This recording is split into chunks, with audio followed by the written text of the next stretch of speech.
What is up, everyone? Welcome back to Who Wants Smoke. I am your host, Gio Milian, joined here as always by the one, the only, Amon Richards. Amon, spring practice is here. We're already 2 days in.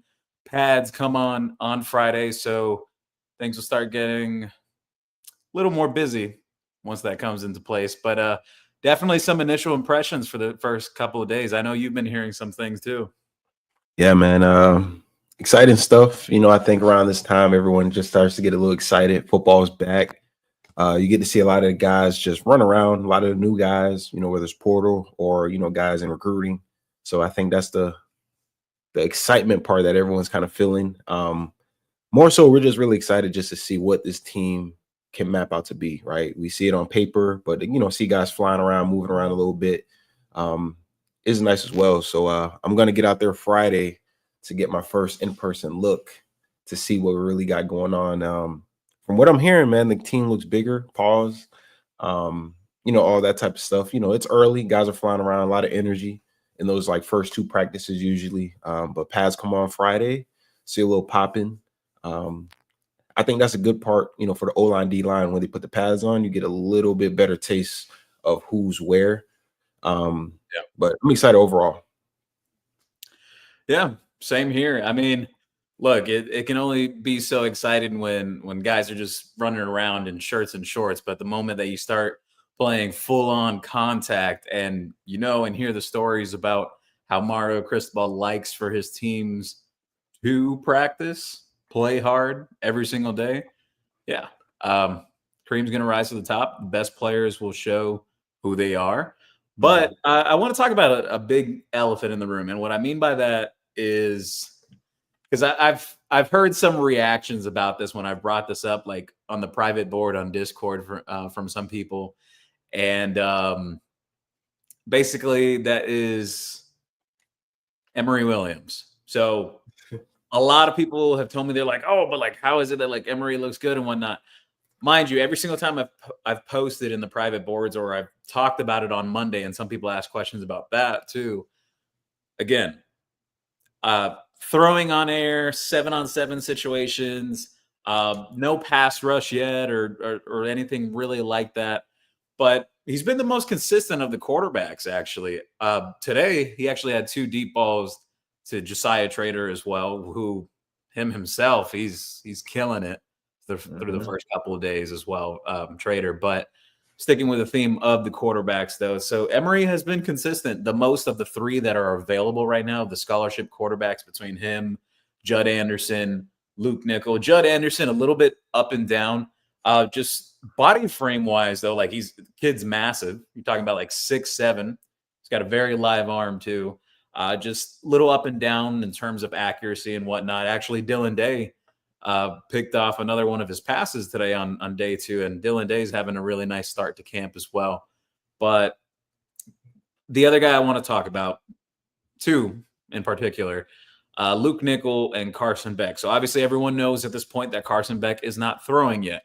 He is participating with the team. He's doing everything in terms of simulation reps with the quarterbacks, dropbacks, basically going through your reads and whatnot, just everything you would expect the quarterback to do aside from throwing the ball. And the expectation is, and Mario Cristobal shared this, that Carson Beck will start throwing in late March. Now, the other question that comes to that people are wondering, they're like, okay, so what is his involvement going to be in practice once he starts throwing?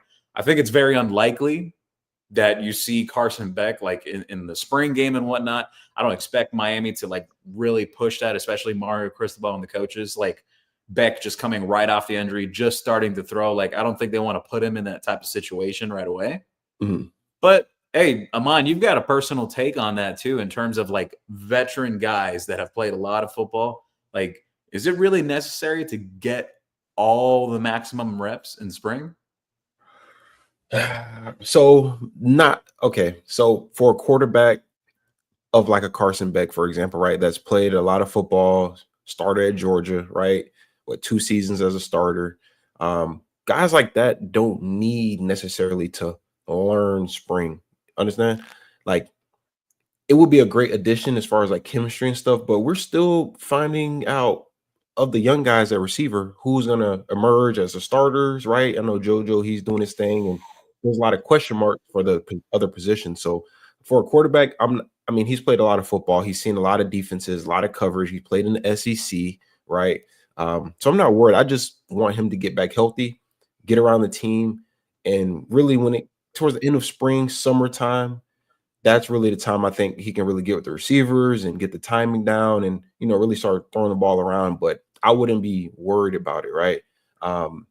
If he was like maybe a running back or something like that, I'll probably say maybe he has to get his legs underneath him or something. But I mean, when you're a quarterback and you've seen a lot of football, won a lot of games, played in a lot of big time games as well, I wouldn't put too much, I wouldn't weigh too much on, him not participating in spring, right? Let these young guys at quarterback battle it out for, QB2 and let's just go from there. But I don't really give too much thought, man. If he wasn't a starter at any level, then I would say he need all these reps to really prove it. But because I mean he's seen a lot of football, I wouldn't.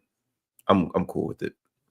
Yeah, and mostly what happens once you get to fall practice, that's like when the true install of what you're exactly going to be doing this upcoming season really takes place. That's when the depth chart really starts to mold. Spring is the time for like a lot of experimentation, a lot of trying guys out at different spots, which there's quite a bit of that going on right now between like linebacker and DB. Some guys like practicing at corner one day, doing some practice at safety, even the offensive line too. There's been a little movements and shifts and whatnot, not permanent stuff, but just coaches testing things out. And this is the right time to do it. Like, you basically what spring is for is to kind of give you a general idea of what your roster is going to be like for the most part heading into fall. And then, now you got your spring transfer window and whatnot. Miami will be active in there too. But the other quarterback that we were discussing as well, Luke Nichols. So I want to be very careful when I say this. He does look smaller than the other quarterbacks, but everyone knew that when he was coming in. Luke Nichols wasn't like this 6'5" or 6'7" quarterback like Judd Anderson and Emory Williams.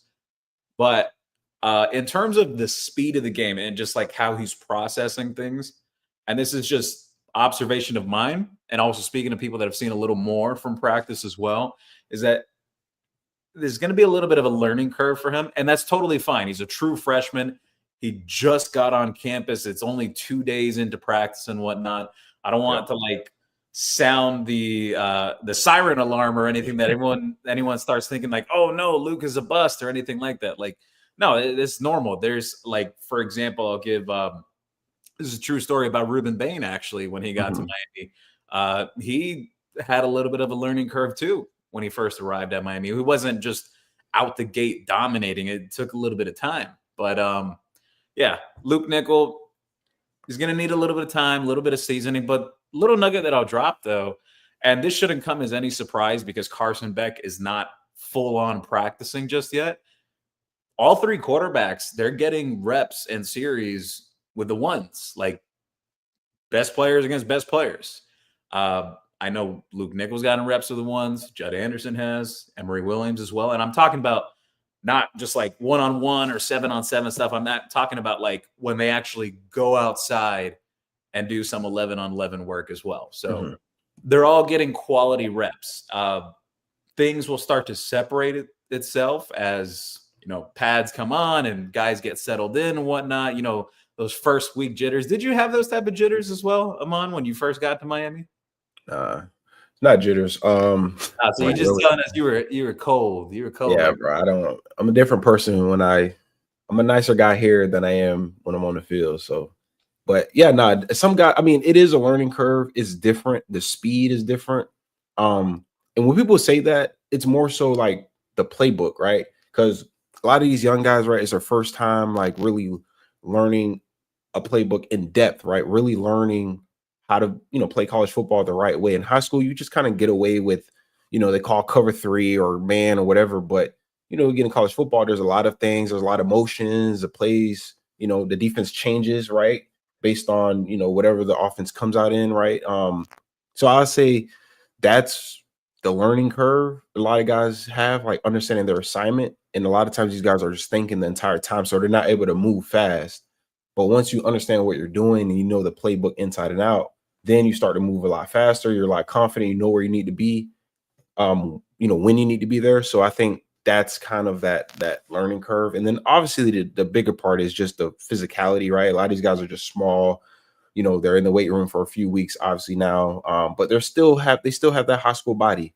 And I think as the spring go on, the pads come on, they start hitting a little bit, their bodies start to adjust and they get a little bit more comfortable. And then things of that nature. But yeah. So there's been quite a few questions about like wide receivers and and potential spring portal takes, like positions like that. We'll get into that in just 1 second, but I want to touch the subject on running backs and just a quick gloss through with it. Nothing like too deep. I will say this. I mentioned this on Monday. Some people asked today because they noticed during the running back drills that were posted, like some people posted videos and they didn't see Mark Fletcher today. Very, very minor thing that Fletcher's dealing with. Not a serious injury or anything. Guys get nicked up all the time. Sometimes they're limited as well. Like perfect example, I shouldn't say perfect example because I think it's awesome and great that this guy's actually practicing right now, because the expectation when they first got him in the portal was that he may have missed some time for spring. Is Charles Brantley, the cornerback they got from Michigan State. Like day one, like when he was practicing, I had to do a double take. I'm like, wait a minute, like he's actually participating, because the expectation was that he was going to miss time. So absolutely awesome that he's practicing. But yeah, back to my point though. Guys get nicked up all the time. It's football. It's a physical game. It happens. Nothing serious there. In terms of that running back group though, like from what I saw from day one, and this means nothing. The depth chart's going to change over time. Guys will move up. Guys will fall down naturally just with competition. And then when the scrimmages come this spring as well. But you had like Fletcher, Lyle, Wheatley Humphrey, Gerard Pringle, and the walk-on, who's also a legacy in Terrell Walden II. So some initial impressions of just that stuff in general with the running backs. Mark Fletcher's in the best shape that I have seen him personally since he's arrived at Miami. I watched him play when he was at American Heritage. American Heritage is only about like 15 minutes down the road from where I live, so very close by. I caught a lot of his games when he was in high school. Him, Brandon Ennis, Damari Brown, Xavier Luke as well, who I'll be talking about today. Someone who's really, really, really standing out early on. But Fletcher's in the best shape that I've seen him since he's arrived at Miami. And it makes a lot of sense what I'm saying, because number one, he was a fall enrollee when he first got to Miami his freshman year. Last year, he was hurt because he had the foot injury coming into spring. So he was still nursing that, didn't participate in spring at all. And then there were still questions like if he was or was not going to be ready in time for the season. Fortunately, he was. This is his first actual spring practice at Miami, which I think is awesome. Like I said, best shape he's ever been in. He's actually leaned out a little bit. It's still a really big guy, but like you could just tell like the body composition. He's dropped some of that body fat percentage compared to like previous years. He looks like really stout now, just in general, the whole build. And then the other thing I'll mention, like Jordan Lyle, he was already pretty well built coming into the program as it is from St. Thomas Aquinas right down the road here. But I would say he's put on a little bit more size. Obviously, everyone's seen the jersey number change too. Everyone talking about him wearing number 2 and whatnot. But the guy I want to talk about, though, is Chris Wheatley Humphrey. At least to my eyes and what I can recall from a year ago, he's much bigger now. Like he's definitely put time in the weight room. I know he had like a minor little injury during the season too, but he's definitely got him bigger. Gerard Pringle he's smaller than the other guys, but I would say the way he's built is the right way for the type of back that he is, that scat back type, the receiving threat out of the backfield. But I was a little shocked with like I guess like just the amount of mass that he has right now, like just arriving into the program, he's definitely a little bit bigger than I was expecting him to be, just from like just the body Mhm. perception of things. But yeah, that look, I think Miami has a really good chance of having a great rushing attack this year. I think potentially could be even better than last year because you return majority of your offensive line. Uh, the offensive line may actually be even better this year. I'll get into that in a moment. But yeah, I mean, you saw what Mark Fletcher and Jordan Lyle did last year, and mind you, I want to remind people that Mark Fletcher was still sort of coming off that injury that he had the year prior, and still had a very productive season. Jordan Lyle is probably one of the most explosive backs, like in terms of a home run threat ability that Miami's had on this roster. I would say within the last 10 years in this program. Mhm. Um, I've actually compared the guy myself to like a more explosive Mark Walton, and Mark Walton was a hell of a running back for Miami. Well, actually, you played with Mark. Yeah, no, I see that comparison. I like that comparison. I think he has more top end speed than Mark, but they had that same type of build, very strong lower body, explosive. I just think he has that home run hit, to him, as we saw in the USF game. Yeah. So wide receivers now, because a ton of the questions coming in has been about wide receivers and whatnot. Let's throw it over to someone actually had a question for you, Aman. So this comes in from Oh Snap. It's Mikey on YouTube. He shares, and exactly the person I wanted to hear from, AR. What are your thoughts on these young wide receivers? You were a young freshman stud. So curious, what are your thoughts on the wide receiver core as a whole? Let me think here.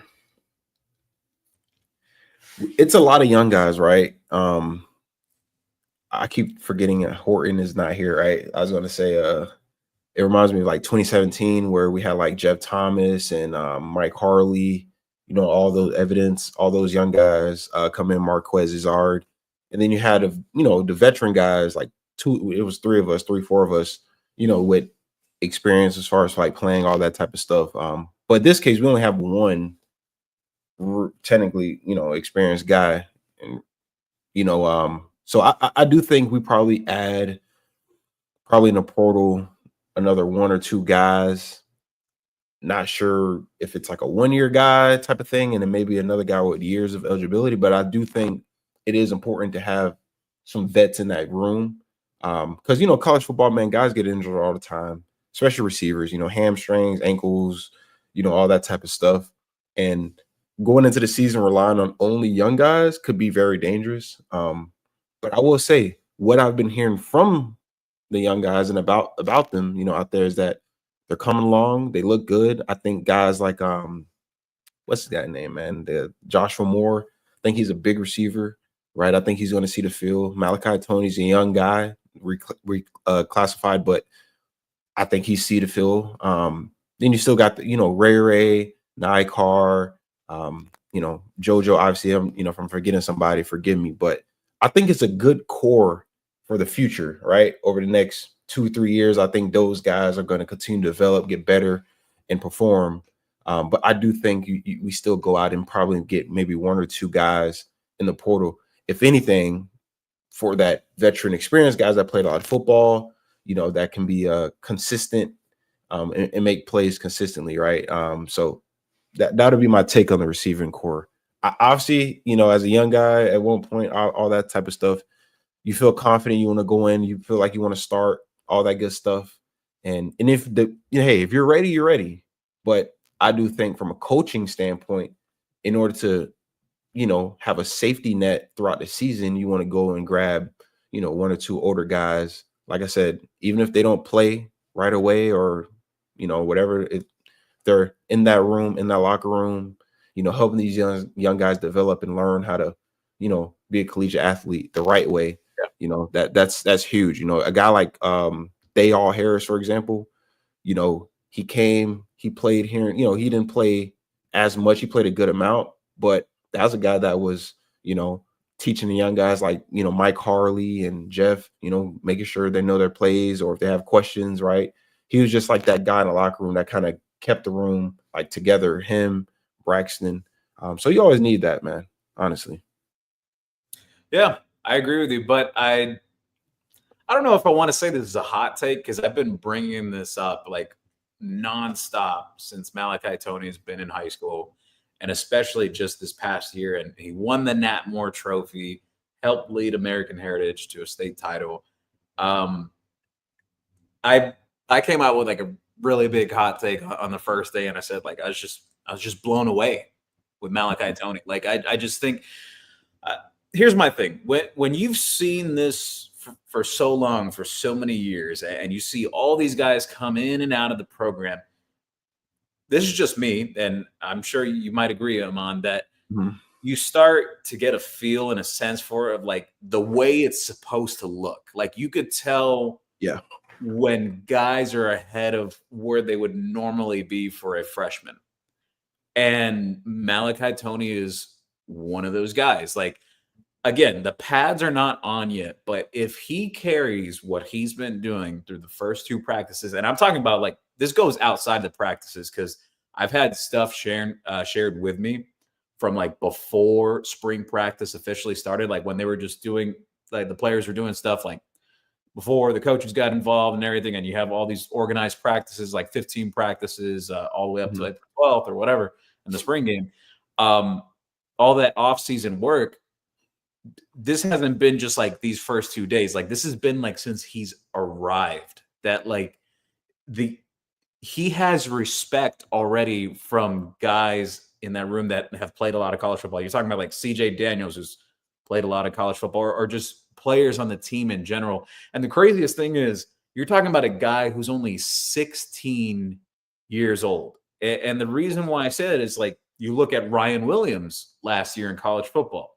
And I'm not trying to say that Malachi Toney is going to be Ryan Williams. I think they're two totally different types of wide receivers. Mhm.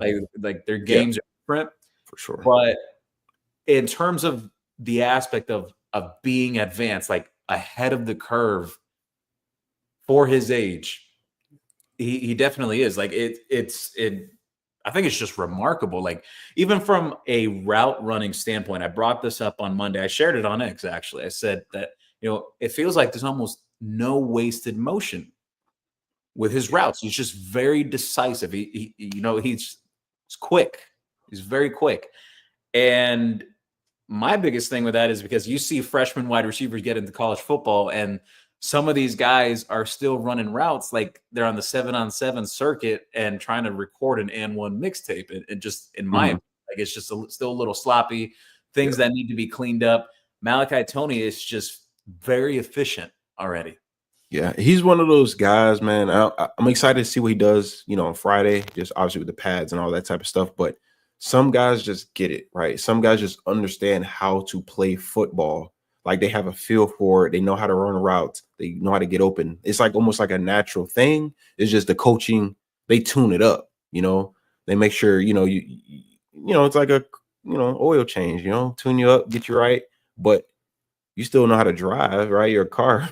You know what I'm saying? So I think he's just one of those guys, man, whether it was here or, Alabama, whatever other schools he could have went to. I think he's just one of those gifted athletes, and like you said, he's 16, right? I mean, that's crazy, bro. Like he barely got a permit, and Yeah. he's running around right now with grown men and he's looking the part based on what you're saying. So that's exciting news.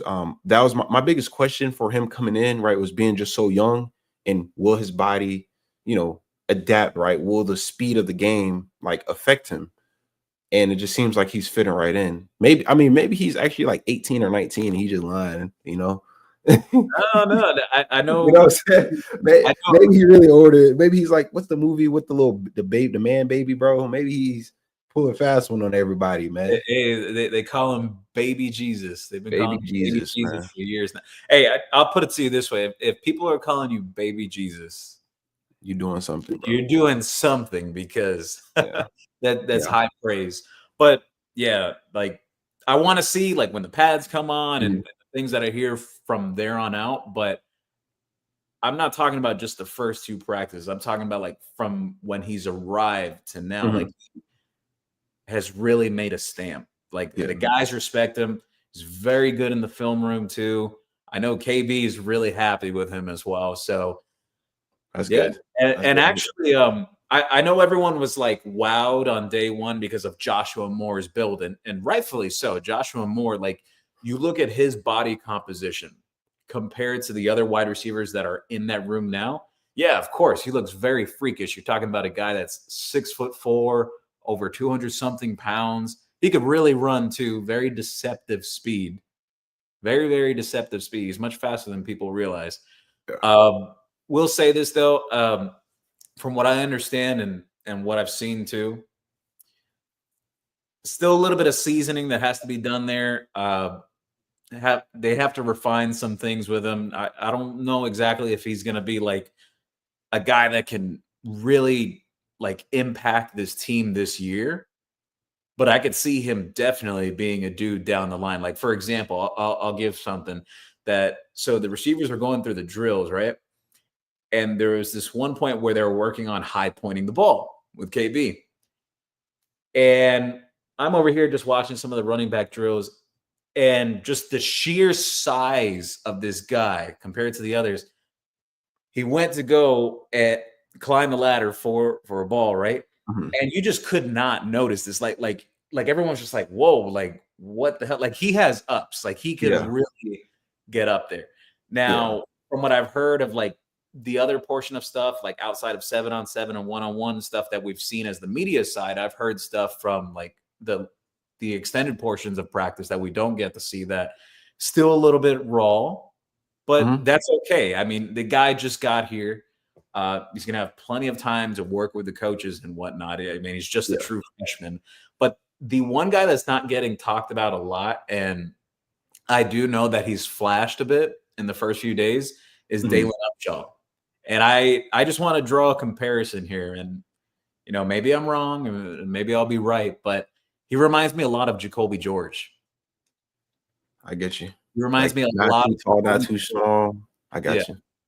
Good ball movement, good hands. I got you. Okay. I can see that. I haven't seen him in person yet, but I seen I think I saw a catch on online, but also some of his high school tape. He does have that same build as Jacoby, right? Kind of slenderish guys. Yeah. Not tall, not short, not too big, not too little, just like that. I got you.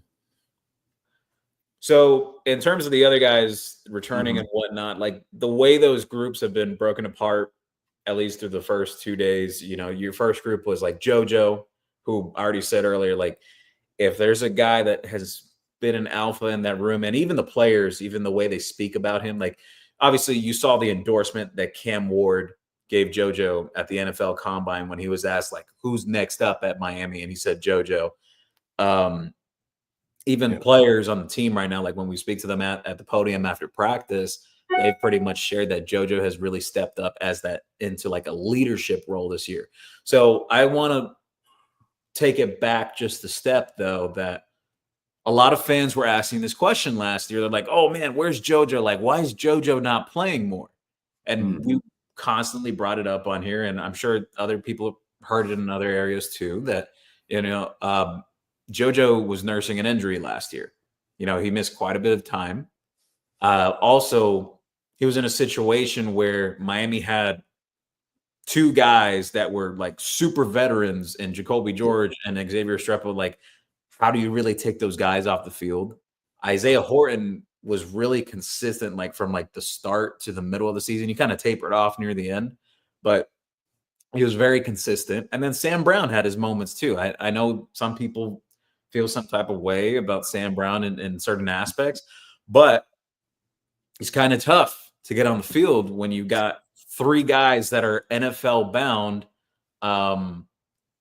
Two out of the three very likely to be drafted. You may even see all three get drafted.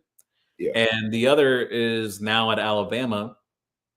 So again, the mixture between the injury and all that and everything. Again, you saw in the bowl game when he got his chance, though, that when he was playing with Cam, that touchdown that he had, I think that was huge for his confidence. Because imagine this, that you're Josiah Trader, right? And you played with Jeremiah Smith almost throughout your whole entire life. You know, they played for Miami Gardens Ravens. They played together for Monsignor Pace in Miami before both of them went to different schools. JoJo went to Miami Central for one season. Jeremiah went to Chaminade. Then JoJo went over to Chaminade too. JoJo had an injury one of those years as well. And then Jeremiah was kind of like that main focus with CJ Bailey as the quarterback over there, who's now the quarterback at NC State. But long story short, though, imagine JoJo Trader watching Jeremiah last year, like just tearing it up. Like everyone in the nation is talking about him. They're like, he may be the best player in college football right now, is pretty much a lot of the narrative and talk that's going on. I'm sure I was thinking to himself, what's up, Amon? I was going to say real quick, I just wanted to touch on the Josiah Trader thing from last year. I feel like a lot of our fan base, right, when we're watching Jeremiah Smith go crazy and just knowing him and JoJo played on the same team, I think we're just kind of like hoping that we're going to be able to be like, we got a guy that's balling as a freshman too, and where is he, whatever. But, like we knew, obviously he's, battling injury, right? And that's just what it is, man. I mean, college football isn't just 1 year, right? So I think this year what we're seeing is a healthy version of him, a better version of him. And I think next year we're going to be in for a nice treat. I think he's one of those guys that's going to be making plays just like his counterpart was in high school. He's actually put on some size too. Yeah. Look, man, it's not every dude just come out the gate, man, and it's just, day one, just ready. And, a lot of things have to happen. Injuries happen, freak things happen. Guys go down, right? But never lose confidence, man. I mean, he was almost a 5-star guy for a reason. I mean, he's nice. He can play football, and I think we're witnessing that a little bit now in spring, and I think we'll continue to hear that going forward in his career. Yeah, no, him and Charles Brantley, they've really been going at it in practice and whatnot. But I like it. It's good. It's competition. It gets guys going. Hey, look, Gio, I want Brantley and JoJo to be jamming each other up every day, because that is when you get on the game field, it's a lot easier. And I know we hear that all the time about back in the day, and practice was hard and the games were easy, all that type of stuff. But I mean, there's some real truth to that. If them guys aren't press manning, when you get to a game, how are you going to adjust, right? Same thing for our cornerbacks. I want our corners to learn how to press. I feel like last year we didn't see any of them press man and really bump and run and really be aggressive. So I like to hear that they're really out there competing, and it's each rep could go either way. That's what I want to hear. I don't want to hear the DBs getting cooked, every day. Oh, this guy got beat, they're toast, whatever. Nah, like I want to hear, he got jammed up this play, but he came back the very next one and he got him, and it's a constant back and forth. That's how you have a good team. Yeah, dude, you're right on point. But just JoJo has been really good through the first few days, and I just think I don't want to go out on a limb here and say it, Gio, like some massive season, but let me put it this way. Around this time last year, when JoJo was healthy, there was a very serious discussion that he could have been starting on last year's team before Sam Brown arrived. So I want to remind people of that. It wasn't like, that he wasn't good enough yet. No, like he had the talent. Like he was very capable of doing it. Yep. So I will say one guy that has stepped up this spring, and I definitely noticed some strides with him. Like, he actually took Emmanuel Carnley up top quite a few times already. That is Nykar. Nykar's put on a little bit of size too. I don't know exactly how he'll fit into the equation with everything. Like when CJ Daniels does come back from his injury, Chance Robinson nursing something very minor right now too. Not exactly sure where Nykar is going to fit into the whole mold of the rotation, but he could definitely help this team this year. Like he has capability to take the top off of the defense as well, and he could play in the short, quick game as well. So someone here asked the question. This is Blue from YouTube. He asked, "What about Ray Joseph?" I don't think Ray is necessarily doing anything wrong or anything. Like, I want people to understand this perspective. Ray, he's coming into, this will be his third year. ever since he's been here, he's always put in the work. It's not like this guy is, that he just doesn't care, or he's just not putting in the time or work or anything. I know this from speaking to people around the program, and I know Amon knows this too because we've had the conversations. I don't want to outright say that I think he's going to lose his job. I think it's just more so that it's now or never. Like this is it. Like you have a freshman coming in that's right on your heels right now, that's pushing, trying to grab a starting job that's up for grabs basically because Xavier Restrepo's gone now, and you got to replace that production. I don't know how exactly it'll play out. Ray hasn't looked bad, but it's just like you watch Malachi Toney and you think to yourself, damn, like this guy's only 16 years old. Like, what's his future going to be like? He's like, the ceiling is insanely high. Yeah. So I don't know. We'll see what happens with Ray, but like just my view of it, perspective, it's now or never. It's now or never for guys like him or even a couple other guys on the team that, like, yes, there was a lot of high praise and promise for them, and they were phenomenal players even coming in, but this is college football sometimes. Sometimes this happens. Sometimes it may not work out at a program. Sometimes it may click 2-3 years down the line. It may not click right away. Yeah. So I'm not ready to write him off because I know he has the talent and he has the capability to do it. We're just gonna have to see when those pads come on because that's when guys are gonna start separating themselves. Yeah, I mean that's definitely a situation to probably monitor a little bit. Obviously, like I said, injuries happen. A season, especially spring, it's long, it's physical. So you need as many bodies as you can. And then going throughout the season, I think, people, we were talking about rotating receivers and all that type of stuff last year. But I do think, having like a good balance of guys in and out and having good depth where if there is a 1 week, right, guy rolls up his ankle a little bit, right, the next guy up, there's no drop off. If not, the next guy might be better, right?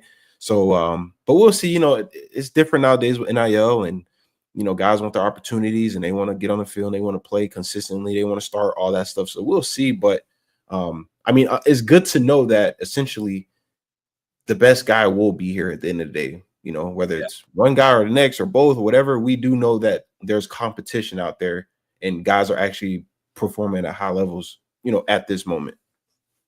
So Blue asked this earlier. How many wide receivers are we taking in the portal? I forgot we got Daniels already, so I think another one. I said two, and I forgot about CJ Daniels. I think you're right on the money on right there, AR. And I'll put it this way. I think some of it hinges on what's their evaluation of these younger guys as spring continues to progress. There's been some really nice flashes from JoJo and Night Carr and Malachi Toney within the first few days, but we'll see as camp continues on. Because that you told me this yourself, Amon. There's been guys that you played with back during your time at UM that they would have a ridiculous week at practice. Like you would think they were one of the best players ever, and then they just kind of fell off. Bro, I tell you, when I kid you not, bro, I promise you, that man Evidence Ujoku had the greatest 2 weeks straight. I swear to God, that man was like Megatron. No one could stop him. He going against the number one, the ones on the defense. Every time, and he out there mossing. I ain't gonna say guys' names or nothing, but he out there taking everybody up top, like double team. It was crazy, Then unfortunately, he had like a little knee here at his knee, coming down on one of the plays, and then he just couldn't really shake back from there. But yeah, no, guys, during spring and all that type of stuff, some guys really step up. But then injuries happen, things happen. So you definitely want to be mindful of that and evaluate any possibilities, stuff like that. But yeah, that was crazy. I would never forget it. That was like a wild time. I swear, I thought that man was Megatron. I swear to God, I was like, whoa. 6'6" going up top, bro. It looked great. Like, how you see Joshua Moore, and you're like, yeah, bro, I'm telling you, bro. that was evidence, bro. He was taking everyone up top. It was crazy. It was crazy. But yeah, I think just that number with the whole wide receiver situation, uh, it just I think it's going to hinge a lot on that. Like, because obviously, if Malachi Toney continues to perform the way he does and everything, that makes you feel more comfortable as a team. Like, hey, like maybe we have something here that we can Mhm. replace some of the production that X gave us. Because to expect Malachi to replace 100% of Restrepo's production, like just Mhm. right out the gate, I don't think that's fair to the kid either. Yeah, and that's why I said I think you're gonna need like a two-headed monster in that slot. And like I said, I think someone like CJ Daniels is gonna be a guy that alternates throughout the field, whether it's slot, outside, Z. He's played a lot of football. I think you'll see him move around. But man, if in a perfect world, right? If Ray Ray, for just argument's sake, let's say Ray Ray and baby Jesus, they were to actually have like a 1-2 punch where they can really feed off each other, in that slot and really be productive. I think two of those can make one of X. And I know that sounds crazy, but if you have two guys that can be consistent, that can make some plays, I think it won't equal to what X was doing on a week in, week out base, but it could, provide a little spark or similarities in that position. So perfect world if both can be on the team and have a great year and really help each other, that'd be great. But obviously today's day is different, so we'll see how it plays out. But as of right now, that's what I would like to see happen. My perspective of the situation overall with the receiver, like that position and how they'll handle the transfer portal, I look at it like this. Uh, Hold on, there's a question that came in. I'll answer that question in a second. But Mhm. I look at it this way. Yes, there's young talent in that room, but I think sometimes potential is a scary word because you have these scenarios at times with players, like this happened over and over again at many different collegiate programs, that you think that this guy is going to be this certain way, maybe it doesn't pan out, or maybe they look great in practice, and then you get to game day and it kind of just doesn't click. Yeah. So I feel like, I shouldn't say like I feel, because I have a little bit of an inclination on this, based on some conversations I've had, but I feel that Miami definitely wants one more guy that's proven, that's tested, Mhm. that has production, that a surefire thing. Yeah. Aside from like having guys like Josiah Trader or Malachi Toney or Nikar, whoever it may be emerging, that they're definitely going to want another one of those guys aside from CJ Daniels. Yeah. Yeah. And that's it's a good way to go, right? Got a lot of young guys. You don't know. It's a lot of question marks. And I think we're in a season, it's a pivotal moment for, Mario and the staff. I think the team is well built right now, from the O line, D line, receiver. You got your quarterback that got experience. You got a great running game. Defense. You feel loaded up at corner, right? Safety. We're good there. Could use another guy there. So I think you have to play all your cards right this year, and I think by adding one more guy in that room, that's zero doubt. You've seen the tape. You've seen he's playing a lot of football. You That's know the what you're minimum. getting. That's at least what you have to add in that room. If you go out next year, with a bunch of young guys and a vet guy and CJ Daniels, and you'll have to go through maybe those growing pains. You just never know. But I think what you do know is that if you bring in a guy that had a lot of experience, you know what you're getting. Um, so it wouldn't surprise me, and I think that's where it's gonna end up happening after spring. So I'm excited for that too. I think it's good for Beck, a Oh, yeah. quarterback that played a lot of football, right? Adding a guy like Daniels, maybe another vet, then you got a guy like JoJo starting. I think that makes a quarterback like him very comfortable, knowing that he has reliable guys out there, right? He knows that they're going to be where they need to be. They're not going to run the wrong route, et cetera, et cetera. So, yeah, we need that. We need that for sure. So we got a question from Hassan on YouTube. He says, Gio, there's a rumor that a wide receiver from Georgia is transferring to Miami. I'm going to be very honest with you. Yeah, I saw that. I haven't had a name shared with me. Don't know if there's any real substance to that at this point. I've heard of other names that there is a little more substance. I've discussed it in the private board a bit, but at the end of the day, those things don't matter until those guys actually hop into the portal and become available. So it's at the end of the day, it's just hypotheticals. But McFadden01 shares here.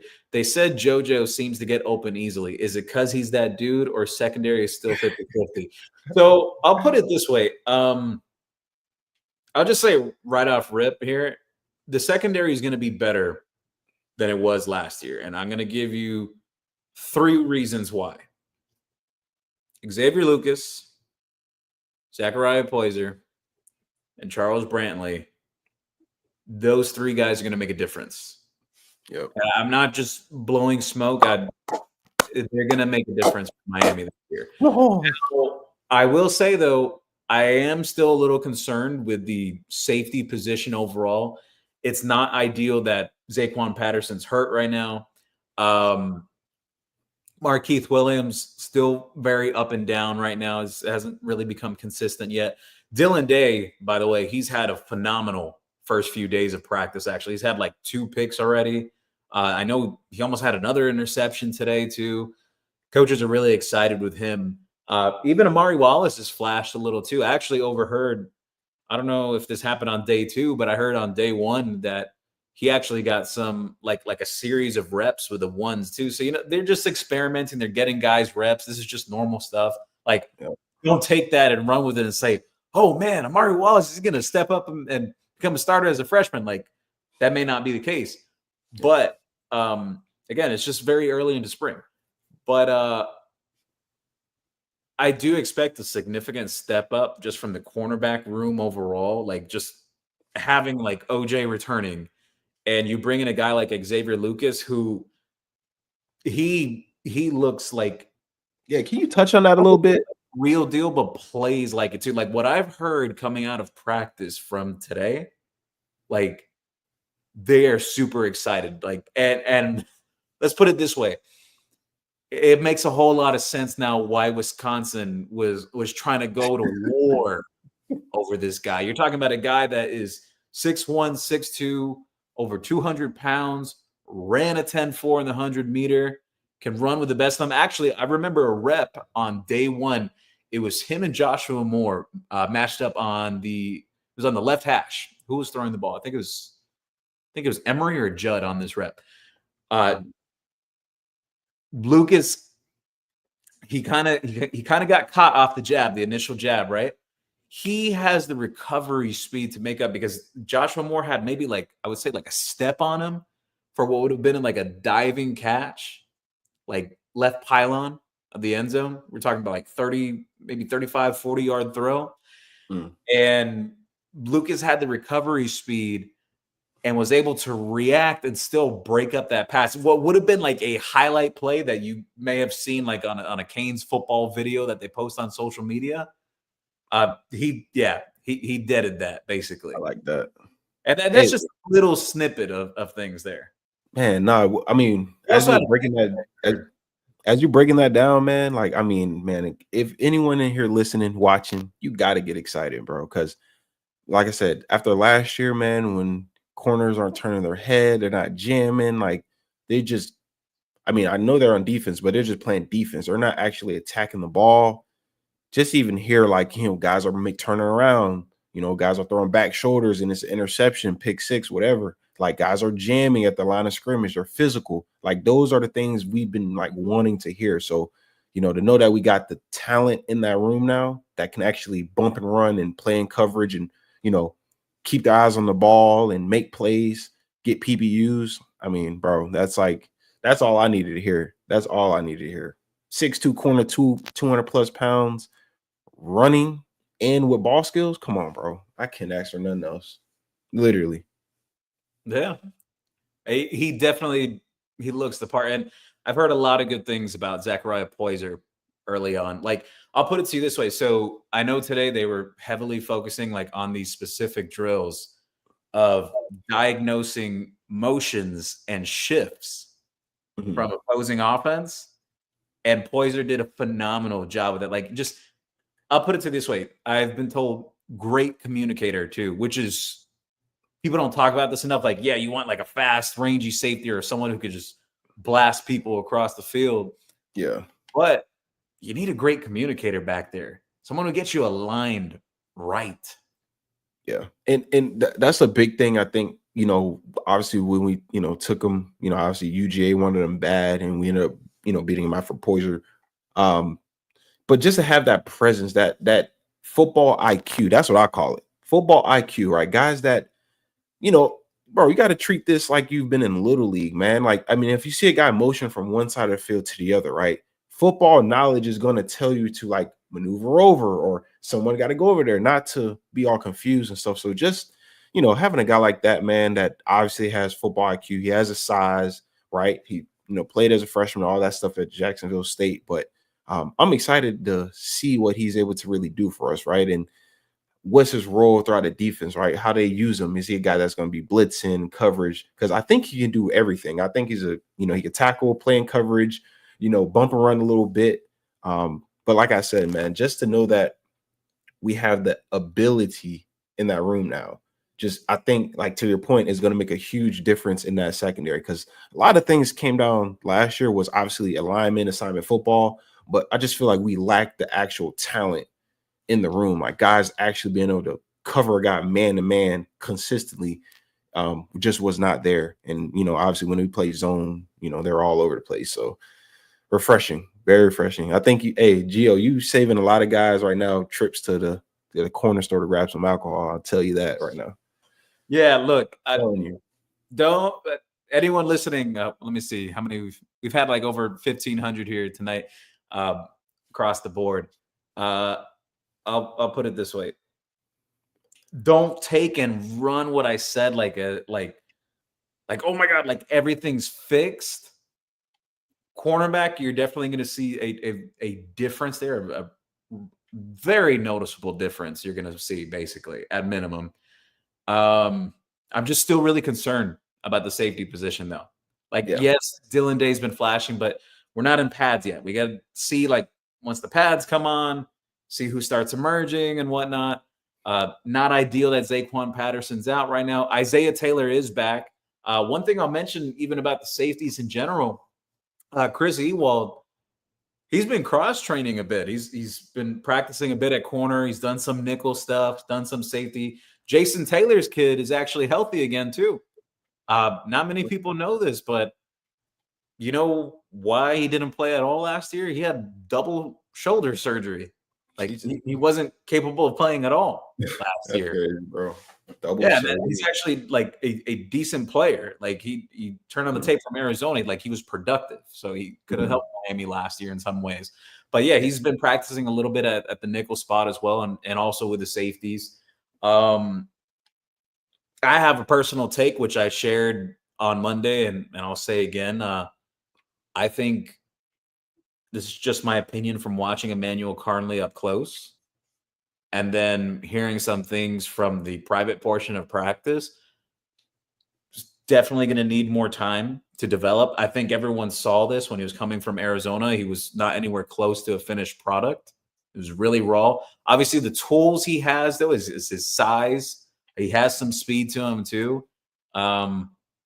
Maybe he gets moved to safety. I'm sure some people have probably seen the picture surfacing around of Damari Brown now. Damari Brown looks absolutely massive.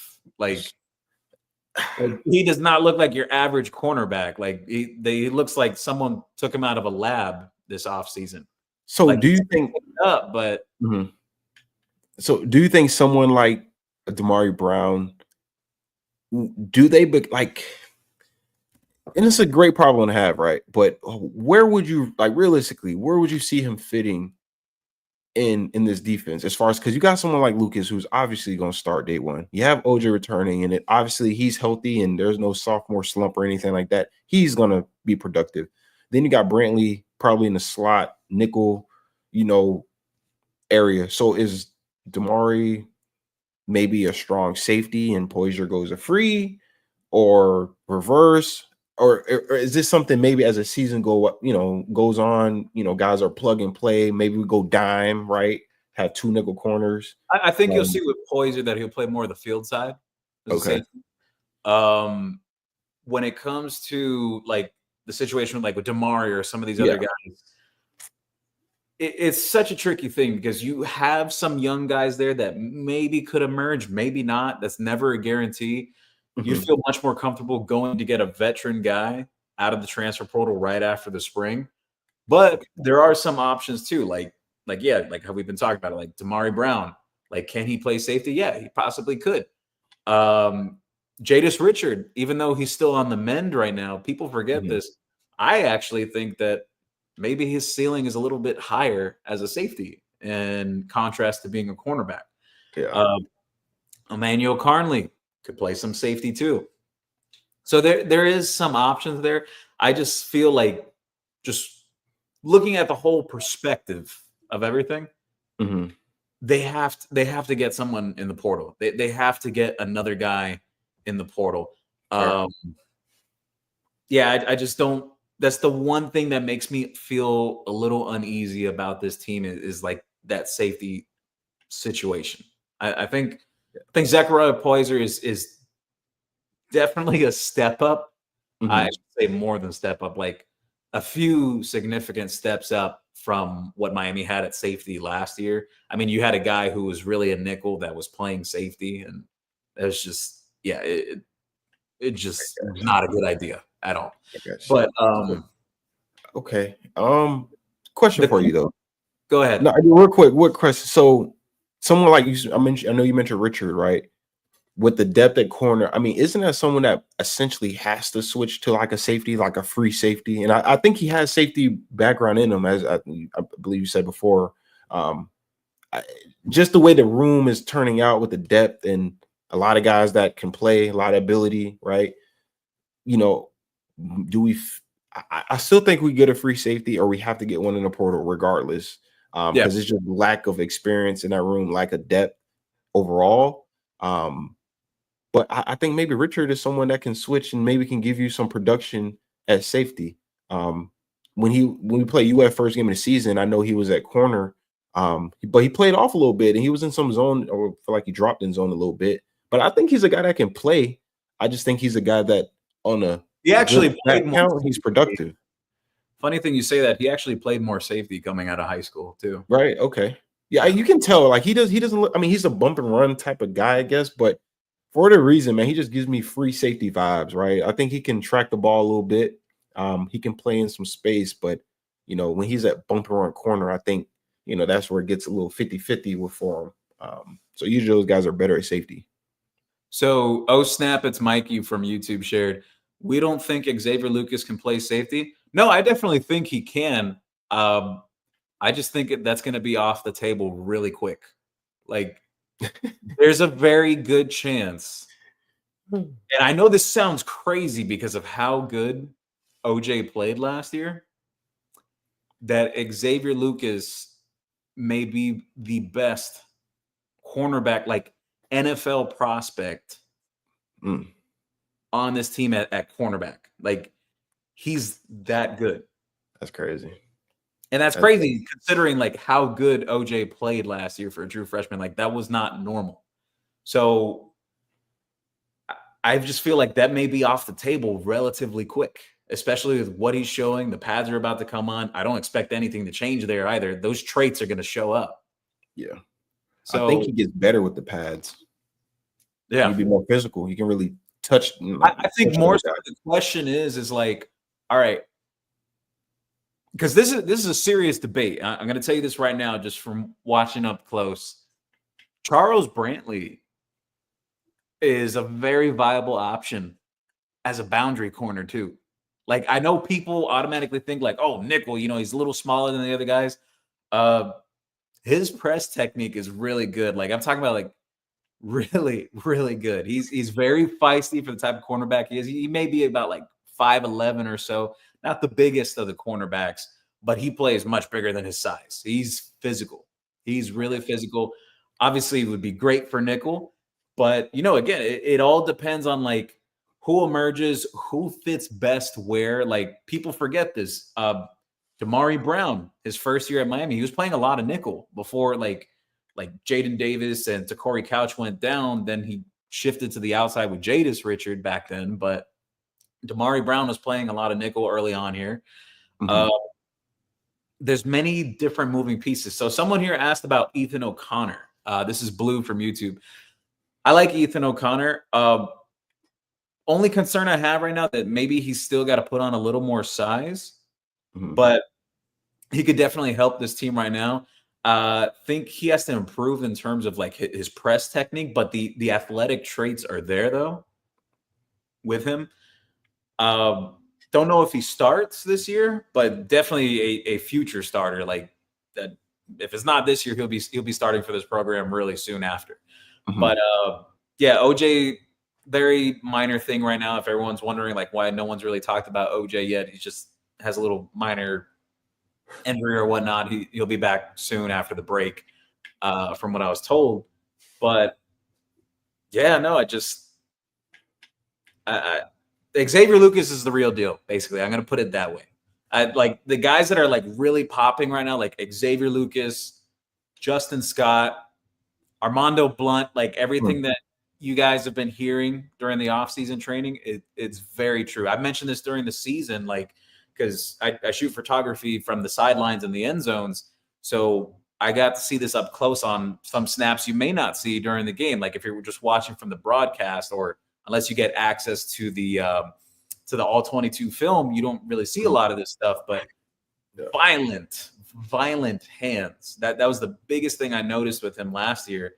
And now he's really got like his body together now. He's much more well put together. I know some people thought maybe defensive tackle. I think he may stay out on the edge this year. We'll Hmm. see. I Okay. know he can play inside or outside. He's a lot like that similar mold, like Bain and Mesidor, that he could play at both spots.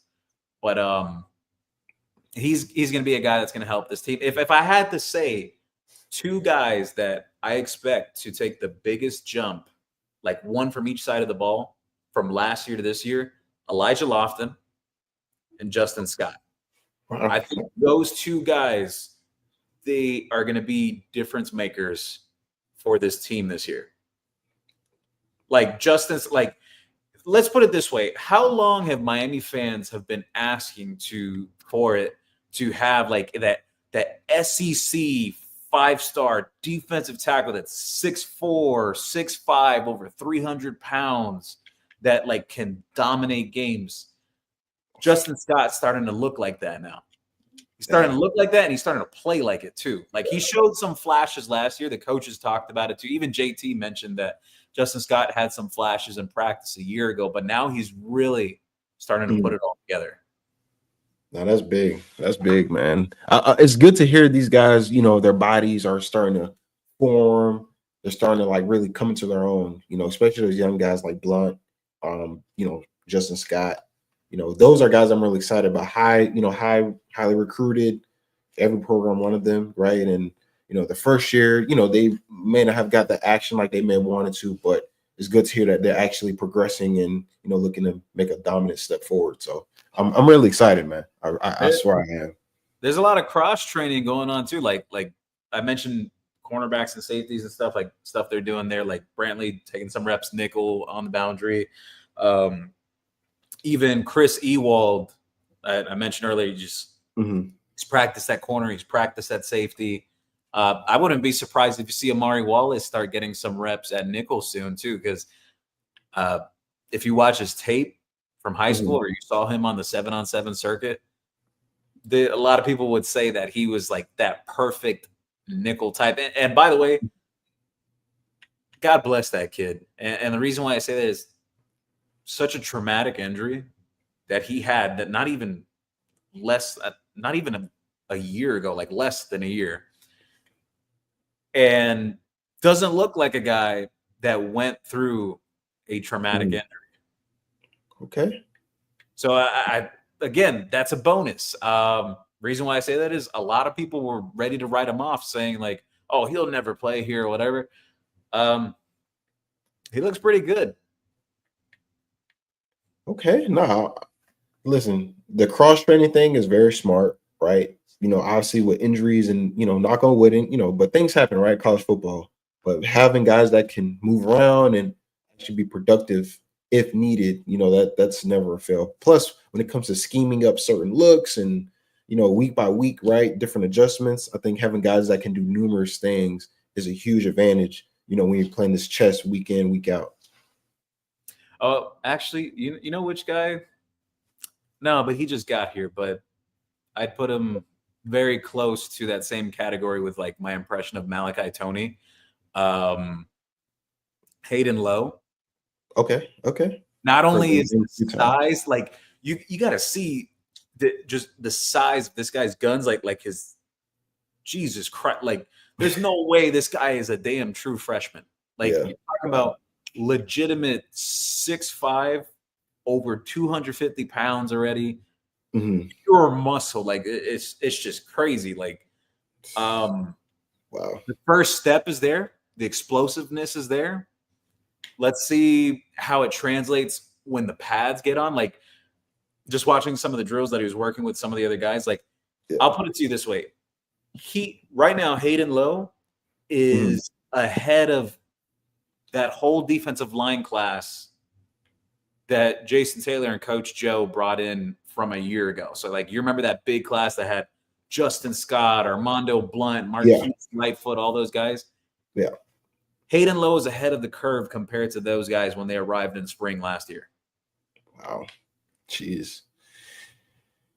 Man, I got to give Mario credit for these evals then, right? It sounds like these guys are coming in, their bodies are, adapting, and they're looking apart, man. I think everyone's been saying, that the team looks bigger.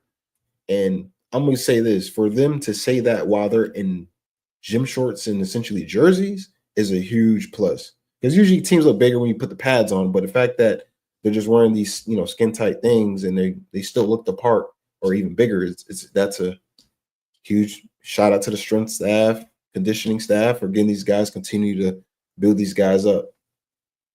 Yeah. So one other note that I'll share about the tight ends. I spoke about some of the other younger guys on Monday, but one guy in particular that I want to bring up again, and it's not really so much from the practice stuff that we've seen from the media side. This has more to do just speaking to people that are around the program and just things that they've been hearing and the coaches have been sharing with them. Alex Bowman, the tight end that transferred in from Tulane, they absolutely love him. Like the word that was described about him is consistent. What they mean by consistent is like he's not one of those guys that, he just has one good game and may disappear for a few games, whatever. Like he's like every day in, day out type of guy. Now, what comes into play there is he's a lot more of like a receiving threat, and you already have Elijah Lofton, so they got to kind of get creative with that. But I'll be honest with you, Amon, I wouldn't be surprised if you see some 12 set from Miami this year. Look, and based on what you're saying, right? If the Brahman guy and Lofton, if those two can really really mesh very well together in this offense, and I think our quarterback, he does love throwing to tight ends, right? So it should play out this way. But that would be a great, our running game would be very dominant because of it. But then play action passing, screen game, you can really get creative in that set because you got two real threats on the field at the same time. So, hey, Carson really excelled when he had guys like Brock Bowers and Darnell Washington. I'm not saying that these guys are those guys, but let me scale that back a little bit because I was about to say Brevin Jordan. Sorry, Elijah Lofton. He's very special. Yeah, he's special. Like I feel like we don't mess with tight ends, bro. Like I feel like every 1 or 2 years, and it doesn't matter who the coach is too. Like because this has been like generations. Like just tight ends, they just you want to make it to the league, you want to become a really good tight end, just go to Miami. There's something in the water in Coral Gables. Yeah, that's crazy. That's crazy. But offensive line wise, though, so first group is as you expect, or maybe a little surprised there. Left tackle Markel Bell has gotten the most of the reps there, even though there's been a little cross training here and there. I know Francis Maunyo has taken some reps at left tackle too. But they've kind of mixed it up and whatnot. You also have, even on the second team line, I know they've mixed it back and forth, like with Samson and Tommy Kinsler too. Those guys taking reps on both sides. One interesting thing I'll mention though about the second team line, and I think this is really important because yes, you just brought in James Brockermeyer now from TCU as your new center, which media spoke with him today. Really nice kid, very smart, intelligent. With that second team line, so you just brought in S.J. Alafai-Tuli from Bishop Gorman in Las Vegas, and you brought in Nino Francavilla a year ago as well as another guy that's a center. I've actually seen in practice where they've kind of switched them up, and like some reps, like Nino would take at center and SJ would take at right guard, or they'd switch it up and vice versa, basically SJ at center and then Nino at right guard. So there's a lot of cross training going on, which Coach Alex Mirabal has mentioned this many times before. He loves to do that with his guys so that he knows that he has enough players that if he needs to shift things over, if someone needs to move here or there won't be that much of a drop off. I will say though, three guys that have impressed me, like in terms of like how they've shaped their body. Markel Bell looks totally different from when he first arrived at Miami. There was a lot of strength and conditioning work that was needed there. You even saw it like when he first started playing with Miami last year. He wasn't exactly there yet. He's in much better shape now. Samson Okunlola, never a problem like in terms of his lower base or like lower body strength. It was more so upper body, had to build the chest and whatnot. That's much more improved now. The one guy though, I would say, like in particular, just a young guy that is probably not going to be a starter this year, but I like how he projects moving forward, is Tommy Kinsler, at least from a body type, like what Mario Cristobal and Coach Alex Mirabal are looking for. Okay. Because I know some people thought when he was coming in, like maybe he's a guard or whatever. I could kind of see him staying at tackle, like just based on like his build now. Yeah.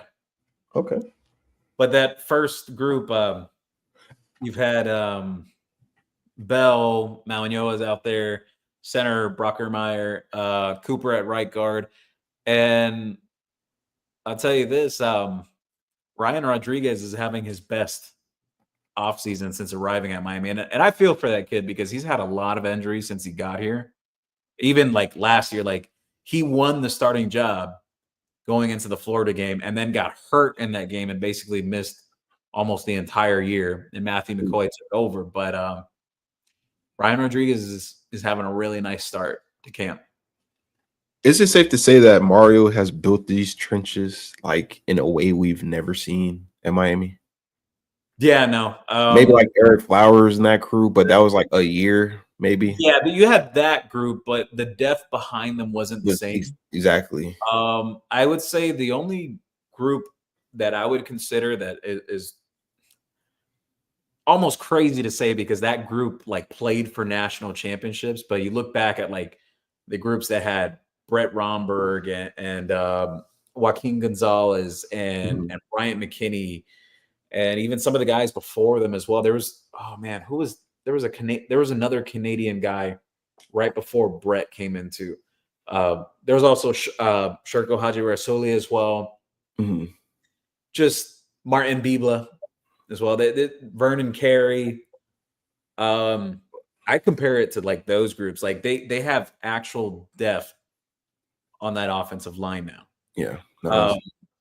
Maybe to the point that finally, for the first time since Mario's arrived here, they may have an entire second unit, like that second string, be viable enough to play in a game. Because it's kind of like been bits and pieces and parts and pieces in there the last few years. But like now it's kind of reaching that point where it's stabilized. Man. Refreshing, man. So D-line and linebackers, and I'll touch a little more on DBs that I mentioned a few things a little here and there, and then we're going to wrap up for the night. But defensive line, because I see a lot of questions about defensive line in general, actually. So New King God shared here from YouTube. Do you think Josh Horton is ready to live up to the hype / expectations? Well, I'll tell you this. Josh Horton has always been a massive human being. You're talking about a defensive tackle that's like 6'6" and above. He's put on weight. I know he's dealt with multiple shoulder issues the last couple years since he's been in the program. He was uber productive at Langston Hughes High School in the state of Georgia. Same high school Aaron Nolan came out of, if you guys remember that quarterback. I do know he's working with the second group right now with the defensive tackles, like because your first group is Justin Scott and Ahmad Moten. And then you have David Blay and Josh Horton. And then now Artavius Jones is healthy. I know Mario mentioned right before spring opened that Artavius Jones might miss just like a little bit of time, but he's back now. I don't know. It's kind of hard to say because pads are not on yet. And like those trenches, like up front, a lot of it right now is just like body type build and what their get off is like that, their first step, how explosive they are. Like, for example, a guy who's put on really good weight is like Malik Bryant. Like he's going to be much more of a factor this year. I know he flashed a little last year, but he's going to be more consistent this year. But yeah, no, just I want to wait to see like once the pad comes on and the feedback that I get about Josh Horton from there on out. But yeah. I'd put it that way though. But first group though, you got like Mesidor, Bain. I know Malik Bryant and Armando Blunt, both of those guys, they get some reps with the ones as well at defensive end because like they kind of rotate those guys. So I know they're really happy with Blunt's progression. Like he's made a really big step up from last year. They're really happy with where Malik Bryant is at too.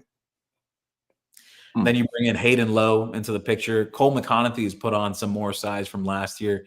I know some people had questions earlier that I'm not going to scroll up to it, but I know someone asked about like some of the other guys like Marquise Lightfoot or Elias Rudolph and those guys.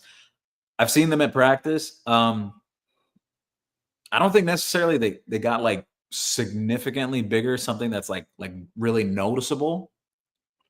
But again, those guys, their body types are very different from some of the other guys in that room. Like the different type of mold, like more stand-up edge rusher type of guys. I don't think a guy like a Marquise Lightfoot or like Booker Pickett, those guys that you'd see them tipping the scales like the 250s or 260s, like some of the other guys, or even 270s.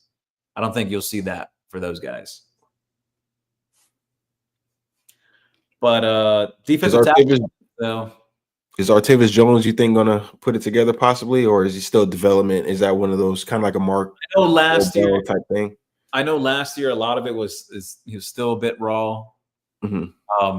Strength wise, though, he's like one of the two strongest guys on the team. Like I'm sure everyone's seen the videos that have come out as well, but that's been like that since even last year.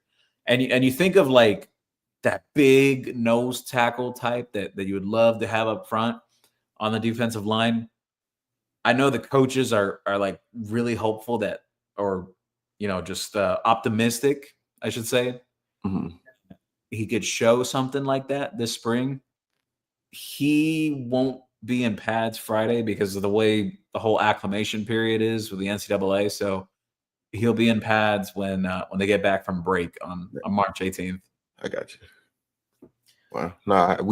It would be great to have a large body at D tackle, like, clog them lanes. I know UF had one guy that was like oversized, just in the paint type of thing. Georgia, obviously, with what's the guy named? Both guys went to the Eagles, but they had those guys that could just clog up holes up front and really get movement, get pressure. Yeah. Oh, I'm talking about? I can't think of the guy name for nothing right now. But you talking about the guy with the Eagles?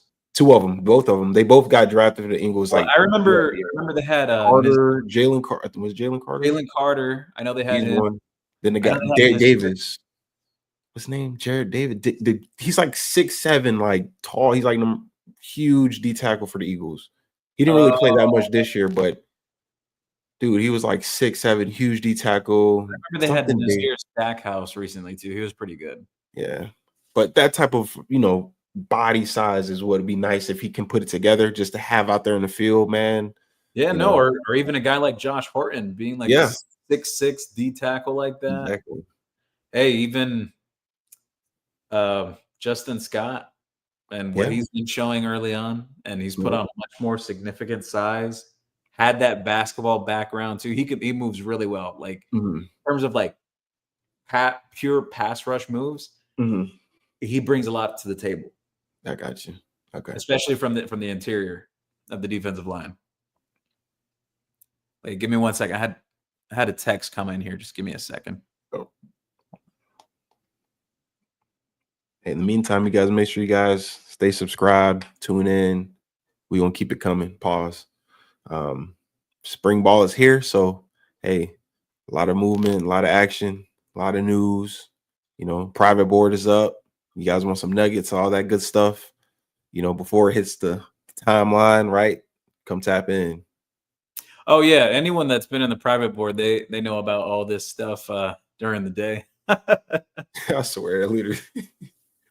Or they get it like a couple of days in advance too, actually. So let's see here. Oh, one guy I forgot on the defensive line actually. Trying to avoid like just looking at notes, just trying to keep it fresh and just my thoughts and what's been shared. David Blay definitely looks the part. I know some people had their concerns like, oh, well, he was a G5 guy. He came from Louisiana Tech or whatever. If definitely much bigger than guys like Marley Cook or Thomas Gore, who came from other different programs. I think David Blay's more in the mold of that type of guy, like a who would I compare him to? I don't know. I wouldn't compare him to like Simeon Barrow. He's a little different. I think Barrow is better against the run. Maybe like a Gerald Willis. No, More like an RJ McIntosh, like that okay. that type of defensive tackle. I got you. Like finesse can, get Yeah. upfield. Not undersized, but I got you. Can move around a little bit. Yeah, him, and then Dante Simpson is. If I know we were talking earlier about like certain guys like being much younger than what they're supposed to be for their class. Mhm. He's another one of those guys that I believe he's going to turn 17 in a couple of months. Like he's still really young. The body type checks out, like what you could like project down the line. Mhm. I don't know how he plays yet. I haven't seen enough or heard enough yet, but Mhm. just from like the eye test, like he looks like he could be a guy down the line. Okay. Because I know some people were like, about him, like when Miami had first taken him, because like he wasn't highly rated yet, and he was like a younger player and whatnot. But there may be something there down the line. He definitely looks the part. Linebackers. This is a big one. So I'm sure everyone remembers when we said on this very same show, I think it was back in January, we said it, that Wesley Besaint was going to be playing some Mike linebacker. And sure enough, on day one of spring practice, he shared with the media that he is working both at Mike linebacker and Will linebacker, weak side linebacker. I know for the most part, Wesley, he's been like mostly at the weak side. And then you've had Popo Aguirre at Mike linebacker. I know they've been giving some reps to Bobby Pruitt as well on the weak side, but also an interesting wrinkle when they go into the 4-3 sets, from what I've been told and what's been shared with me. Two guys in particular come in as the strong side linebacker. So you've had Bobby Pruitt and also Chase Smith. Okay. Working with that first group when they come in as like the third linebacker or pseudo linebacker or whatnot. Mhm. They fit that bill, like those type of body types and whatnot. I know Kellen Wiley, he's been working with the weak side linebackers, the Darius Hayes middle linebackers. I know Jalen Alderman's working with the middle linebackers as well. But two guys in particular I want to single out: Bobby Pruitt, and like I'll say this, Amon should be like the leader of the Bobby Pruitt fan club, because he's been saying it like since like last year, that he's just massive fan of his game, and Facts. he's definitely gotten a little bit bigger. I don't know if he's exactly like what you would say like full-time playing weight, but I think they're going to have a very difficult time taking him off the field this year. And this is just my impressions from watching him in the media viewing portion, and then what I'm hearing coming out of the private parts of practice, that he's really taken like another step forward. And you go back to like that Syracuse game when Miami really needed a big play, and he came right into that game, like first snap in and forced a fumble. You're talking about a guy that is 6'2", 6'3". It's around, I believe from what I heard, he's like 215s now, or 210, 215 now. That used to play some defensive back in high school as well, has the best coverage skills of any of the linebackers on the team. Like, I'm talking about, this guy's already picked off a pass in practice, already broken up multiple balls in terms of pass coverage drills as well too, and even some of the 7-on-7 and team portion stuff too. I want to see how they kind of figure it out, because I look back to a guy like, and I'm not saying that he's this same guy because they had totally different body builds, but like in terms of height, but in terms of being like a guy that may be a little under the weight that you want at the position, but the production will really be there. I look back to a guy like Sean Spence that played at Miami, number 31, played on those teams that Ja'Cory Harris and all those guys from Northwestern came in with. Instinctual, very fast, quick, sideline to sideline, can cover as well. That just multifaceted linebacker. That's Bobby Cameron Pruitt. Now, obviously, two different players in terms of like actual build. You know, Sean Spence was like 5'11". Bobby Pruitt's like 6'2", 6'3", the more wiry. I don't know. We'll see how they handle it, but I think they're going to have a really difficult time keeping him off the field. So then you have two veterans like Wesley Bissaint and Popo Aguirre. Maybe you see more of a heavier three-man rotation this year, or situational too. And that's what I was going to say. Like, I feel like we have a little bit more talent, obviously in the secondary, but linebacker, we got some guys that can, like you say, you know, Pruitt, bro. I've been saying this, like you said, since last year. Look, I don't know why, but sometimes some guys just stand out. They just move a little different on the field, right? And last time, like, not last time, but last guy I like pointed this out where I observed was Jalen Ramsey when I watched him in person on a visit. Like, he just looked different. Like, he just moved different than everybody else. For whatever reason, I don't know, but I feel like Pruitt's giving me those same type of vibes as far as like he just has like something else to him. And I think, to your point, it's going to be hard to keep him off the field. And I know he's a little bit undersized, but like he just plays with a different motor. Like, he's very instinctive. He was just a football player. And I think that's why it's going to be hard to keep him off the field. However, they have to figure it out, whether, you know, he's in on passing downs or something because he can cover. I don't know, but that's a guy that just has to be on the field because he's impactful. And we saw it at flashes last year as a freshman. And I think it continues to develop, and I think it continues to get better. You know, this next year. You know what I say? Size be damned. Some of the best linebackers that have played at Miami, they weren't exactly the like maybe they became the prototypical size as the years went on, but like early on in their careers, they weren't like these big, massive linebackers, or like they weren't like 230, 240 pounds yet right out of the gate. But like, for example, Sean Spence, he was really light when he first got into Miami. You look at Rohan Marley, one of the better linebackers that Miami had in the 90s as well. Or even Ray Lewis. People don't realize this. Ray Lewis was very much considered an undersized linebacker when he was playing in Miami. Go watch his tape from when he played at Miami. He wasn't a really big linebacker, but he was instinctive, Yep. physical, feisty as well. You know who was very undersized, but to your point, like high IQ, can move around, and which allowed him to play early? Michael Pinkney. If Michael Pinkney played at any other school besides Miami, he'd probably be in somebody's Ring of Honor. I swear. Because the man just made play after play. He would stay in the backfield, but he was so under. Like if you saw Mike Pinkney right now, he just, he's kind of on the shorter end, not massive, right? But he's instinctive, man. He just can play football. He's not afraid to tackle. So But I you think want to know what's the craziest thing mhm, about like Pruitt compared to these guys? mhm. Even though he may not be at the ideal weight that some people would like determine, depending on how you look at it. Yeah.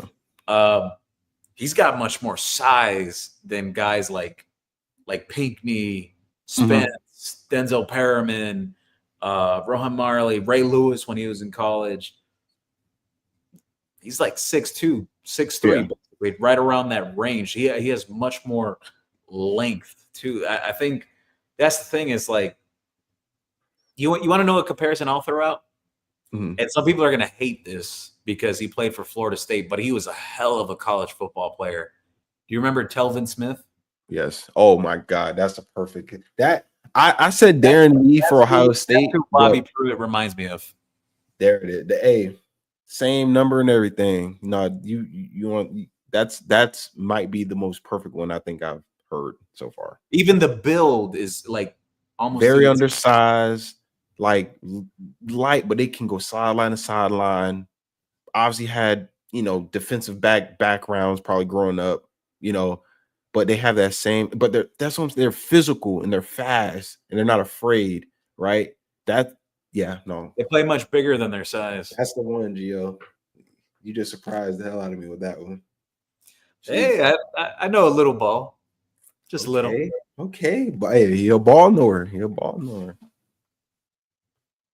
Amon, to your question about that Georgia defensive tackle earlier, they said Jordan Davis. I couldn't remember the kid name for nothing, but yeah, him. If we can, have a few freaks up front, which we have, but if they can actually be productive and, what the fuck? Oh, the hell? Got Ghost up here, bro. He said Cam Pruitt makes plays, did on special teams. He got the opportunity at linebacker. He made plays. Yeah, bro, that's what I'm saying. He's just around the football. And that's usually a good sign that you have a good football player when they're just always around the ball. That was Cam actually on special teams last year, that kickoff unit. The two guys I always noticed that were like down the field every time, Cam Pruitt and Dylan Day. And both are having really good starts to camp already for spring. Yeah. Sometimes they say that special teams, like if you're not playing that much your first year, but you're making plays out there in the special teams unit, it's kind of a precursor of things to come. Yeah. That's true. Dylan Day, same thing. I've seen him on special teams. You remember Travis Homer? Same thing. He was a hell of a special teams player. Very great. Like 100% effort. Just the mentality was just different. Then obviously that next year, right? He was starting running. Well, took turns, till Mark got hurt, obviously. But it translates. There is some translation, man. When you guys are busting their tail in special teams, man, it does translate.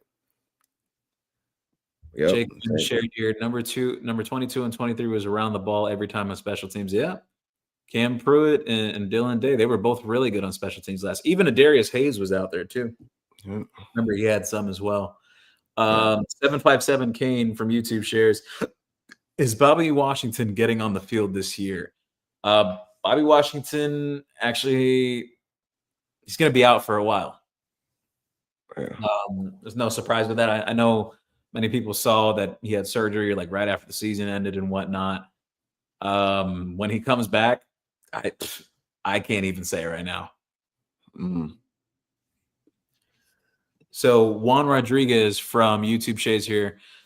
Just heard Bryant McKinney say that he redshirted when he got to Miami after playing first 2 years in junior college and receiving All-American honors. Therefore, even the greats have had to adapt. Yeah. Hey, Amon said it earlier. Yeah. Some guys are not ready out the gate. Sometimes it's year 2 or year 3. Yeah, and that's okay, man. Like I think nowadays, right, with freshmen coming in and balling and all that type of stuff. I think we put like sometimes like we forget that these guys, some guys' bodies are different. Some guys just aren't ready mentally, physically, whatever the case may be. But you got to give it time, right? A guy like, for instance, if just argument's sake, right? Malik Bryant, right?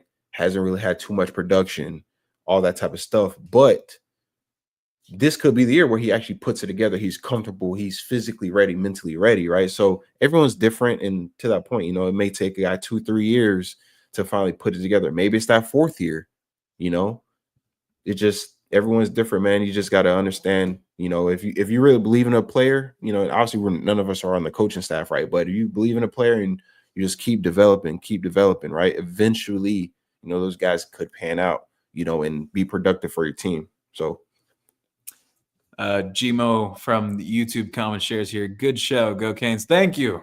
Thank you. Yes, sir. Make sure to like, share, and subscribe. Actually, you can find us on YouTube at who-wants-smoke_Inc. And you could also find us on X. Both me and Aman are on X at GeoMillion or at Aman R2. Aman, I got that right? Yeah. 1 or 2. I don't know. That's been my handle since high school. So I just left it as, Let's see here. So someone here mentioned something about the DBs again. Yeah, all right. So we'll touch on the DBs 1 second. Let me just finish up the linebackers. So talk about Wesley and all of them and whatnot. One guy that's really popping, actually, just physical aspect, Kellen Wiley. Like, I know some people were kind of amazed, like, by the size of like a Darius Hayes when he got into the program last year, but I think Kellen Wiley's like just a little notch above that, like freakish type. Like you're talking legitimate 6'3", 230. I know, not 230. He's like 240 pounds right now. Wow. Can move too, like sideline to sideline.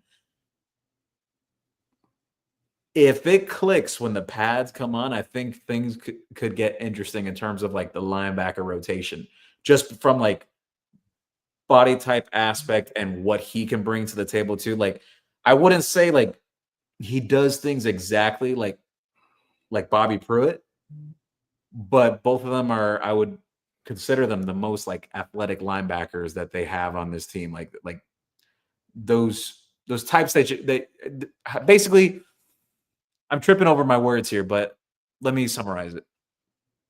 How would you love to draw it up as a like prototype linebacker like that? Mm-hmm. He had a pick the other day as well. Talk about Buddy. Kellen Wiley. Yeah, look, the linebackers, the young core we have, like I think they're fitting that like abnormal size, right? Like you're saying, 6'3", 6'4" guys. So it's clear, Mario has some type of plan there at linebacker, what he wants at linebacker, right? I don't think we're evaluating, 5'10", 5'11" linebackers anymore. What it seems like, we're looking for guys that are big, strong, and can run sideline to sideline. That's just kind of what it seems like, which is a great thing. I like that. Hey, give me a specimen out there. He's definitely a specimen. I would actually, like, in terms of like freak show body types just coming into the program, 3 guys that stand out in that aspect. Hayden Lowe, Brock Schott, extremely well for a freshman tight end. Like, it's just crazy. And Kellen Wiley. Kellen Wiley, actually, because like he has like those new face masks that they have in college football now. That I forgot the name of them. I'm sure you probably know them on the one that doesn't have the top bar on the face mask. That is kind of just like open ended. Yeah, I already talk about that new helmet. He has one of those. Okay, that's different. And then like he has the dreads coming out of the helmet. It almost looks like the Predator, like built like the Predator. Like, I'm not even trying to be funny. Like, I'm being serious. I look at this guy. I'm like, damn, like, yeah, that's a freshman? Like, no way. Like, I can't remember actually, you know what? His build reminds me of, and some Kane fans are going to hate me for this, but this guy was just like freakish build. He was a freshman All-American at Miami, and then he ended up getting kicked out, but he was super talented. Anyone ever remember a guy by the name of Eddie Johnson, number 44? Okay, I know that. Like that type of build. Okay. So last thing here. So Moneybag 8 from X shares. Can we get a slight projection for the DBs so far? I know it's still early. Who's standing out? So we kind of touched on this earlier, but we're bringing up again lightly. Xavier Lucas very likely could be the best cornerback on this team, which is crazy to say considering the type of season that OJ just had. Maybe OJ has something to say about that once he's healthy. He's just minor little injuries dealing with right now. Zachariah Poyser is definitely significant steps, not a steps up from what Miami had last year at safety when they had Jaden Harris and Mish Powell back there, even though Mish Powell was much better in the nickel. Oh, he should have been a nickel, but that's a whole other story. Charles Brantley, there's definitely a debate there whether is he going to end up being a nickel or playing the boundary because he's very viable at both spots. Kind of just the way you figure that out as a team is like, who fits in the best spots, who may be your best nickel, who would be your best guys on the outside, and then you kind of just go from there. I am concerned with the safety position overall. Like there's young talent there. Dylan Day is really flashing early on, but again, we're not in pads yet. Amari Wallace looks really healthy. Chris Ewald is working both of the cornerbacks and the safeties, worked in the nickel too, safety earlier today. And Jason Taylor's son is back too. Isaiah Taylor, he's healthy now, is working with safeties, working some nickel. Guys are going to be cross-training all over the place. Just like I mentioned earlier about the linebackers, like how they got Chase Smith and Bobby Pruitt doing some strong side linebackers in 4-3 sets as well with the first team. So, and someone asked a question earlier about Ethan O'Connor. I'll bring it up again. Just think he's got to get a little bit bigger. Maybe he might not be like the prototypical size you would expect for a cornerback right now. Definitely fits the athletic profile though. Me and Amon discussed earlier about like what is going to happen with the safety position overall. Like, you asked me right now, just looking at it from a distance, they're going to have to go and get someone from the portal to add alongside Zachariah Poyser because like you can't just like bank on it that like, yeah, surefire one of these young guys that they're going to come through. Like, maybe it doesn't work out that way. I think what we have to do for sure, I think Poyser, strong safety, can get in the box, maybe can cover tight ends, that type of thing.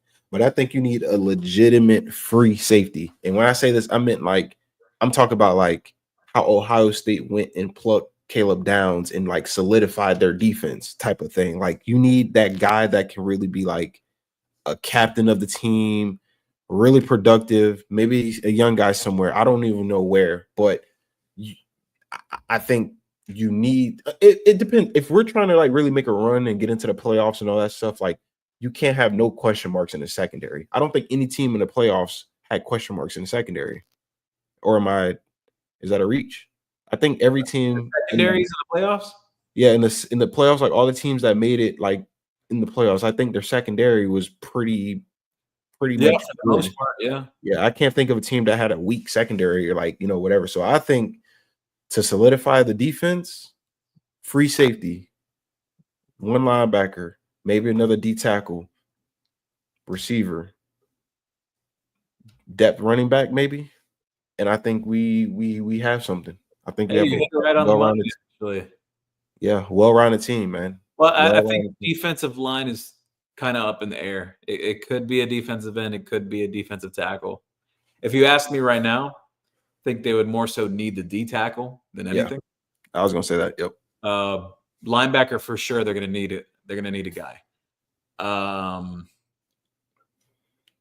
They're definitely going to need a safety unless, like the scenario we brought up earlier. Because, before we get into that again, like someone brought up, Xavier Lucas could play safety. Like, that may be off the table really quickly because he may be your best cornerback. I shouldn't say may. Mhm. There's a really strong chance that he is.